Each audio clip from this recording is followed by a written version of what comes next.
என்ன புஷ்பா அந்த ஷெகாவத் பிரஸ் மீட்ல ஏதோ வளர்கிட்டு இருக்கான்? அவன் போய் சொல்றான். பிடிச்சது செஞ்சேந்தனு சொல்லிக்கிட்டு இருக்கான்ல. அது சாதா கட்ட.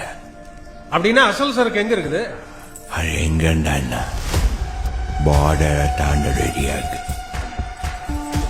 திட்டம் போட்டு உயிரை பணைய வச்சு கஷ்டப்பட்டு அனுப்புன சரக்க சந்திரா கட்டணா எப்படி நம்ப? அத பணைய வச்சத அது சந்தனம் நம்ப வைக்கத்தான்.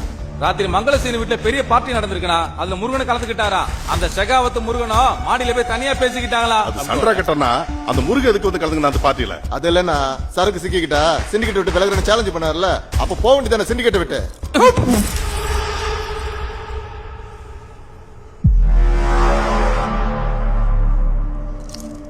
அண்ணன் இன்னும் ஜாத்திரா மூட்ல தான் இருக்காரு, ஜாக்கிரதையா. என் பேச்ச நீ கேட்கல. அது சந்தனம் இல்ல ஏலி அவன் தலையில. அது சந்தனம் தெரிஞ்சா இந்த மாதிரி உக்காந்து இருப்பேன் நானே. அது செஞ்சந்தனா எனக்கு பைசா வேணாம் அதுல. அது சந்திரா கட்டையா இருந்தா நம்ம கிட்ட இருக்கிற சரக்குல நீங்க பங்கு கேட்க கூடாது. சரிதான்ப்பா, அசல் சரக்கு உன்கிட்டயே இருக்குன்னு வச்சுப்போம். இவங்க எல்லாம் நம்பாளுங்க தானே. சரக்கு எங்க இருக்குன்னு சொன்னா என்ன ஆயிடும்? உங்க ரெண்டு பேர்த்துக்குள்ள 1008 சமாச்சாரம் இருக்கும். எங்களுக்கு எங்க சரக்கு எங்க இருக்குன்னு தெரியணும். சொல்லுங்க.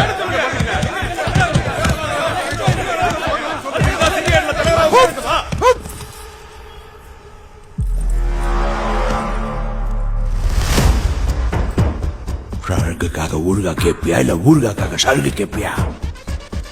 அவன் பிளானே ஊருகாதான். நாம ஊருகாவை பார்த்து சரக்கு தொடப்பான்னு இருக்கான். உஷார் நாயடு. புஷ்பா, எல்லாரும் உன்னை நம்பி சரக்கெல்லாம் அனுப்பி வச்சிருக்கோம். சிண்டிகேட் பிரசிடென்டா அதை பாதுகாக்க வேண்டிய பொறுப்பு உன் மேல இருக்கு. இந்த ரேஞ்சுக்கு வந்த அப்புறம் கூட எல்லாத்துக்கும் விளக்கம் சொல்லிட்டு இருந்தா கஷ்டம்னா. வியாபாரத்துல நஷ்டம்லாம் இருக்காது, நம்பிக்கை தான் இருக்கணும். நம்பினா தான் நடக்கும் இங்க எதுனாலும். நான் இது நீல சொக்கானா, நீல சொக்கான்னு நீங்க நம்பணும். என்ன சொக்காடா இது? நீல சொக்கா அது வியாபாரம்.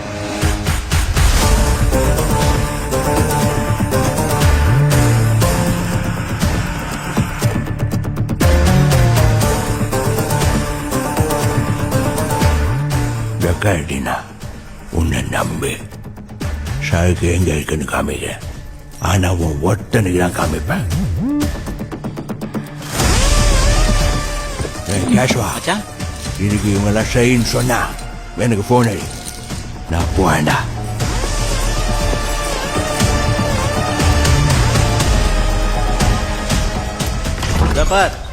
அண்ணன் சொக்கா நீல சொக்கா நம்புறவங்க எல்லாம் எனக்கு போன் அடிங்க, நானும் கிளம்புறேன். தும்மனா மீட்டிங் கிட்டிங் போட்டா நம்ம எப்படி வியாபாரம் பண்றது? செக்ரட்டரி சார், இதெல்லாம் உங்க வேலை தானே. நீங்க எல்லாம் எதுக்கு இருக்கீங்க? இந்த மாதிரி விஷயத்தெல்லாம் ஃபாலோ பண்றதுக்கு தானே. சார், என்ன இந்த மாதிரி நடக்காது சார், நான் பாத்துக்கிறேன் சார். கேபினெட் மீட்டிங்ல வந்து என்ன பேசிட்டு இருக்காரு, எங்க வந்து என்ன பேசணும்னு தெரியாம. என்ன சொன்னோம்? நல்லா இருக்கியா? நல்லா இருக்கேன்.